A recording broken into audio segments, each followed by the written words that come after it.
Hello ಆಯ್ ಎಲ್ಲಾ ಸ್ಪರ್ಧಾ ವಿಜೇತರಿಗೆ ನಮಸ್ಕಾರಗಳು. ಇವತ್ತಿನ ಒಂದು ವಿಡಿಯೋದಲ್ಲಿ ನಾವು ಸಾಮಾನ್ಯ ಜ್ಞಾನದ ಬಗ್ಗೆ ಅಧ್ಯಯನ ಮಾಡೋಣ. ಅಂದ್ರೆ ಜನರಲ್ ನಾಲೆಜ್ ಬಗ್ಗೆ ನೋಡೋಣ. ನೀವಿನ್ನು ನಮ್ಮ ಚಾನೆಲ್ ಸಬ್ಸ್ಕ್ರೈಬ್ ಮಾಡಿಲ್ಲ ಅಂದ್ರೆ ಸಬ್ಸ್ಕ್ರೈಬ್ ಮಾಡ್ಕೊಳ್ಳಿ.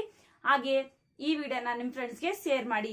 ಬನ್ನಿ ಆಗಿದ್ರೆ ಇವತ್ತಿನ ಒಂದು ವಿಡಿಯೋದಲ್ಲಿ ಯಾವ ರೀತಿ ಒಂದು ಪ್ರಶ್ನೆ ಉತ್ತರ ಇದೆ ಎಂದು ಚರ್ಚಿಸೋಣ. ಮೊದಲನೇ ಪ್ರಶ್ನೆ, 40 ಹುಡುಗಿಯರಿರುವ ತರಗತಿಯಲ್ಲಿ 30 ಹುಡುಗಿಯರ ಸರಾಸರಿ ಎತ್ತರ 160 ಸೆಂಟಿಮೀಟರ್ ಮತ್ತು ಉಳಿದ ಹುಡುಗಿಯರ ಸರಾಸರಿ ಎತ್ತರ 150 ಸೆಂಟಿಮೀಟರ್.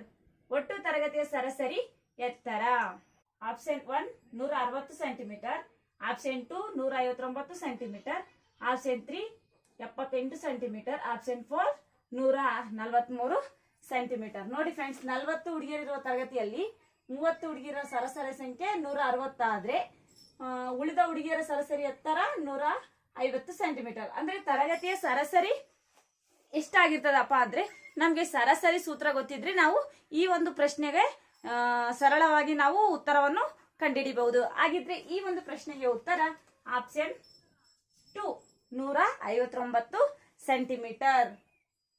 ಒಟ್ಟು ತರಗತಿಯ ಸರಾಸರಿ ಎತ್ತರ 159 ಸೆಂಟಿಮೀಟರ್. ಎರಡನೇ ಪ್ರಶ್ನೆ, 40% ಅನ್ನು ಯಂತ್ರ ಸಾಧನಗಳ ಮೇಲೆ, 25% ಅನ್ನು ಕಟ್ಟಡದ ಮೇಲೆ, 5% ಅನ್ನು ಕಚ್ಚಾ ಸಾಮಗ್ರಿಗಳ ಮೇಲೆ ಮತ್ತು 5% ಅನ್ನು ಪೀಠೋಪಕರಣಗಳ ಮೇಲೆ ವ್ಯಯಿಸಿದ ನಂತರ ಮೋನಿಕಾ ಬಳಿ ಉಳಿದಿರುವ ಹಣ ರೂಪಾಯಿ 1305.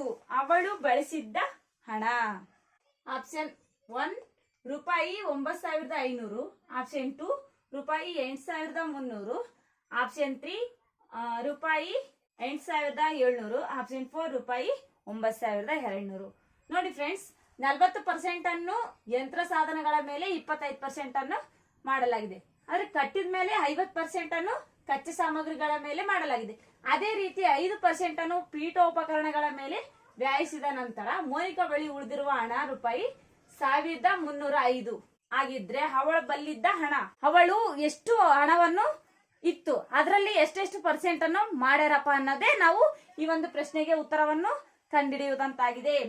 ಹಾಗಿದ್ರೆ ಇದಕ್ಕೆ ಉತ್ತರ ಆಪ್ಷನ್ 3 8700 ರೂಪಾಯಿ ಯಾರು ಮೋನಿಕನ ಬಳಿ ಇದ್ದಿರುತ್ತದೆ. ಅದರೊಳಗೆ 40% ಯಂತ್ರ ಸಾಧನಗಳಿಗಾಗಿ, 25% ಕಟ್ಟಡದ ಮೇಲಾಗಿ, 50% ಅನ್ನು ಕಚ್ಚಾ ಸಾಮಗ್ರಿಗಳ ಮೇಲೆ, ಇನ್ನ 5% ಅನ್ನು ಪೀಠೋಪಕರಣಗಳ ಮೇಲೆ ವ್ಯಯಿಸಿದ್ದಾಳೆ.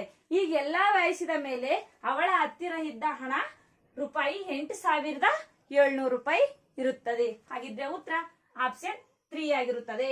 ಪ್ರಶ್ನೆ 3, ಕಾಣೆಯಾದ ಸಂಖ್ಯೆಯನ್ನು ಗುರುತಿಸಿ. ನೋಡಿ ಫ್ರೆಂಡ್ಸ್, ಕ್ವಶನ್ ಈ ರೀತಿನೂ ಕೊಡ್ತಾರೆ.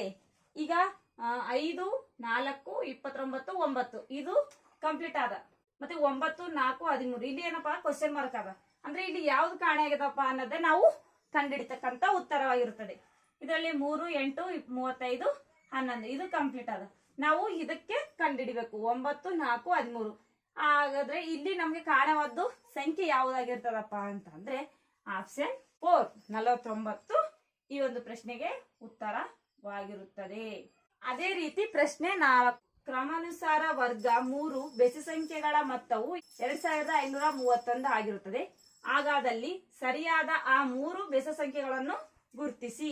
Option 1 27 28 31, option 2 26 28 29, option 3 25 27 29, option 4 27 29 31.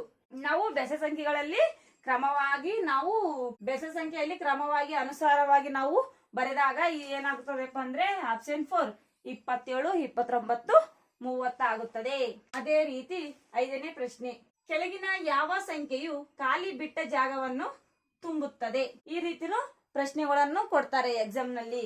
ಹಾಗಿದ್ರೆ ಇಲ್ಲಿ 22 144 62 13 54 ಇಲ್ಲಿ ಕಾಣೆಯಾಗಿದೆ. ಇಲ್ಲಿ ನಾವು ಇದಕ್ಕೆ ಕಾಣೆಯಾದ ಉತ್ತರವನ್ನು ಕಂಡುಹಿಡಿಬೇಕು. 7 45 35, ಆಪ್ಷನ್ 1 40, ಆಪ್ಷನ್ 2 4, ಆಪ್ಷನ್ 3 6, ಆಪ್ಷನ್ 4 32. ಇದಕ್ಕೆ ಉತ್ತರ 2 4. ಖಾಲಿ ಜಾಗವನ್ನು ತುಂಬಿದರೆ ಇಲ್ಲಿ ಏನಾಗ್ತದಪ್ಪ ಅಂದ್ರೆ 4.